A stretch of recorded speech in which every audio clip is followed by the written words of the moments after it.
Hey everyone, so I feel like this video may be a little overdue. This article here just came out. It is about the 2025 Dodge Charger Muscle Coupe looking good in pre-production photos. So this is by Motor Trend. As most of us in the Mopar world know, Dodge is coming out hopefully with some new models here shortly, and one of them has to do with the 2025 Dodge Charger. So this appears to be the SRT version, as we can see some possible 305 wheels on the back and maybe 275s up front. But anyway, we're looking at the vehicle in front of us here as quite possibly an SRT version. So this is the Charger. Now, you know me, you know myself, my family, I'm a Mopar man, and my family is a Mopar family. So to reiterate here, I have a Ram truck, a 5th generation Ram. My parents have a Durango RT tow and go with all the SRT goodies on it. I also have a Challenger SRT8 and a 300 SRT8, and my girlfriend has a Journey RT. So, to reiterate that I am a Mopar man stands true. I also hold a lot of stock with Stellantis here. So, these are my thoughts. I am entitled to them as a Mopar guy.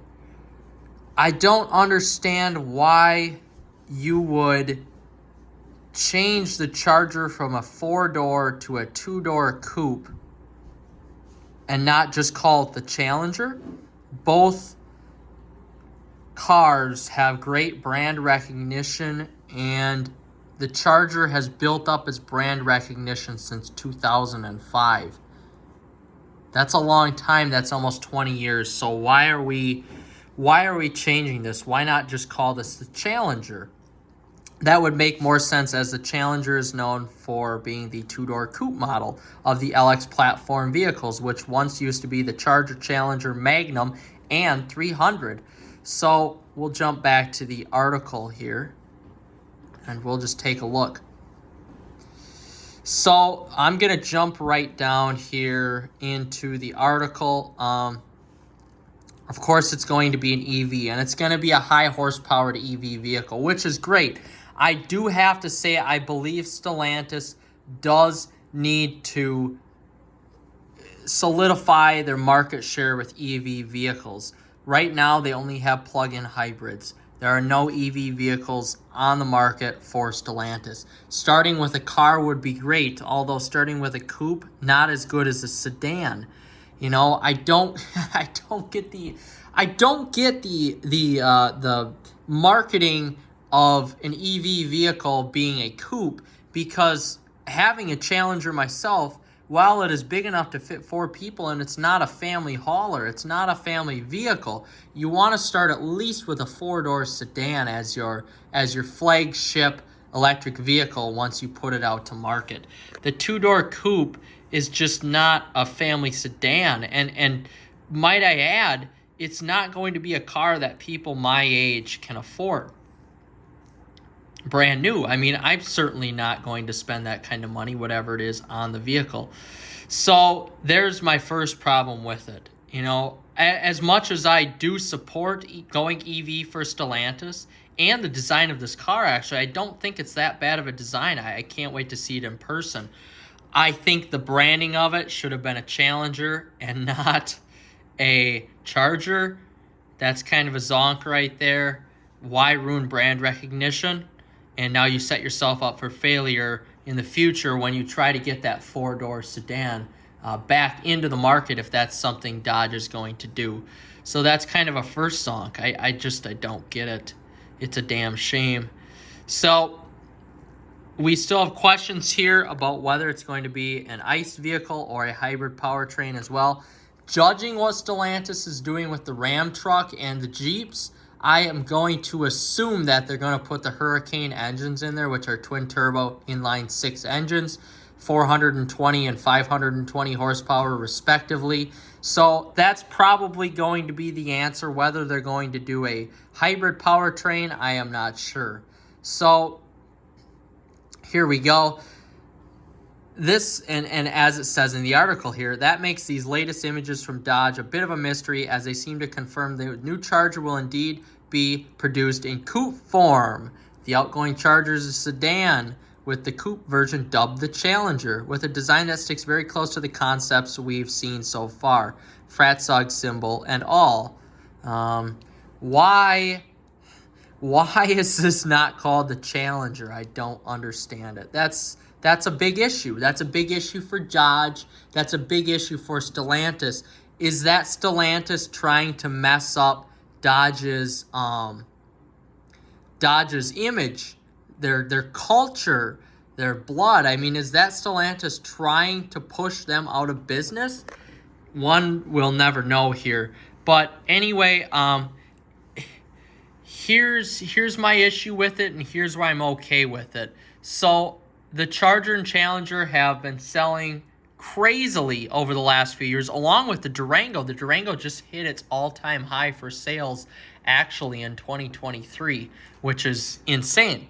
And it's a great car as well. But why? Oh, gosh. And I get why. The V8s are being heavily penalized by the U.S. government. I get that. I understand it. Offer it as an option, though, Dodge. That's why I buy Mopar vehicles. That's why I have a truck. That's why we have a Durango. That's why we have a Challenger and a 300 SRT. You know, offer that as an option. And maybe if you are Dodge, you offer the 6.4 Hemi in this Charger as a special edition or an option on a limited run compared to the turbocharged Hurricane Inline 6 engines that are going into the vehicle. I am totally okay as a shareholder and as a Mopar enthusiast. I am totally okay with having these cars being turbocharged inline 6s, as long as they can make them sound good and the powertrain be as good as it is now with the ZF transmissions and you know, the suspension setup and everything like that in these Dodge vehicles. Why not offer the V8 still? You can at least keep some brand recognition. What you are doing now as a company, and this goes for Jeep too, and Ram, you are forging a new name, a new image for your company. Dodge is known for big, powerful V8s. Continue to option those in your vehicles. Charge more for them. It's not hard. I get it. It's going to cost more with production costs. But if we look at the Grand Cherokee L, if we look at the Durango, the Grand Cherokee L specifically, and the Grand Wagoneer, the Durango will sit on the Grand Cherokee L platform. The Grand Cherokee L platform was built around the Hemi V8 engine in 2021. That Stella Large platform was built around the Hemi. The 6.4 liter Hemi and the 5.7 liter Hemi are not that vastly different in size. You can fit those motors in your vehicles. Why not do it? Why not offer it as an option like some of these last call vehicles have? You know, make a limited production run of a SRT 6.4 liter Hemi in 5,000 units a year or something like that, you know, and you still have your inline sixes and your EV vehicles to offset those costs, to offset the fees by the U.S. government. You know, it just doesn't make sense. You're losing your brand image. And what screwed it up first was calling this the Charger and not the Challenger. It's a two-door coupe. You have built your image on LX cars for 20 years, and now you're changing the brand image. I don't get it. I'm getting so frustrated here. I'm just getting so frustrated. Why not call it a Challenger, goddammit? That's the first problem. The second problem, again, you're killing off your name. So now you need to find a way to make your vehicles more exciting than every other goddamn vehicle on the road. All your Acuras, all your BMWs, all of your, oh God, all your Mercedes, all your Audis. It's all the same 3-liter inline 6 turbocharged engine. Now you're not differentiating yourself among the pack. So now how are you going to do that? That's what the LX cars did from the beginning. Even with the 5.7-liter Hemi. In an age where V8s were dying, the V8 stood strong with these vehicles.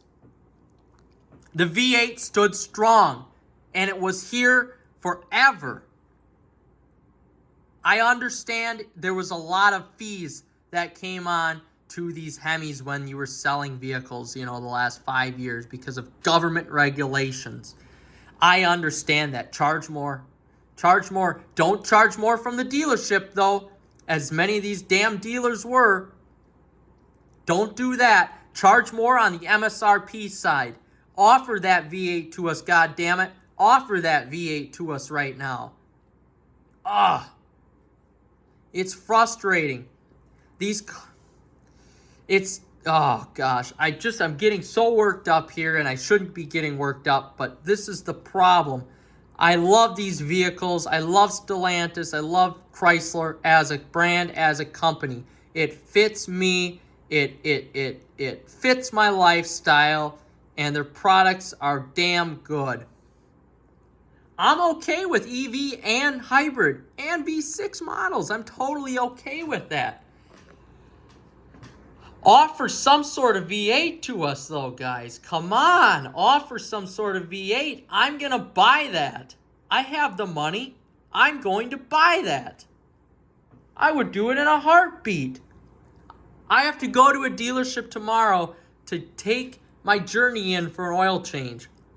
There is a Charger wide body and two Challenger TA392s there. All are around 60 to 65 grand. I could buy that. Will I? No, because I already have 2 SRT vehicles. But it's in a price range where I could buy that. Would I buy those cars, though, if they had a twin-turbo inline 6-cylinder? No. Would I buy this car, though, in the future, if it had an optional V8? Yes. If the name was Challenger? Yes. Hell, I'd buy it in a plug-in hybrid V8. I don't care. You're killing the brand. You're killing the brand equity, all the equity the branding has done. It's just like Cadillac renaming their CT5 and their CT4 V and V Blackwing series. You killed the brand equity of the V. Something American companies are so good at. Killing performance cars, and it's a damn shame. It's a goddamn shame. I'm just worked up. I like this car. I like the design of it. Look at it. Look, this looks like an old Challenger or Charger on the LX platform. It looks freaking fantastic. But who is in charge? Who is in charge? Why are you not calling this the Challenger? First. Second, offer options to us. Dodge is known for options. God dang it. Battery electric. Hybrid. Your mass-produced V6 models. And then your limited-produced V8 6.4-liter at least. To at least have some of that brand equity that you built up for the last 20 years in your vehicles still? Nope. Nobody's doing that. Nobody thought of that. Maybe Ralph Giles did. I like Ralph. He's a good guy.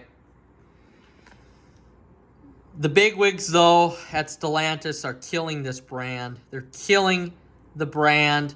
They're killing Jeep, although Jeep will continue to sell and be one of the best-selling SUV brands in the world, if not the best.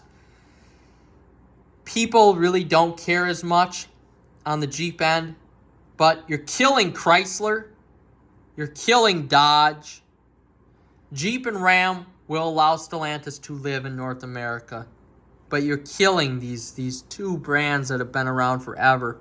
And I don't know what route they're going to go. Right now, Dodge has two products, a Hornet and a Durango. Chrysler has the Town and Country minivan. That's it. Ram has more products on their line than Dodge and Chrysler do combined. What is going on? You've had 2 to 3 years to think about your models of your vehicles, and you can't come out with anything? This is the best you have. This is the best you have. And by God, it's a damn good looking car, I do have to say. But give us some options. Come on. Surprise us a little bit, Dodge. Please. No shareholder or brand enthusiast should get this frustrated with your brand. And I am going to continue to keep buying these products because I believe in the brand, I use their products, and I like what they have to offer. But they have to start stepping it up here. They have to start stepping it up. They've had multiple chances, multiple timing. It doesn't make sense. You have to keep up with that brand equity, Dodge. That's all I have.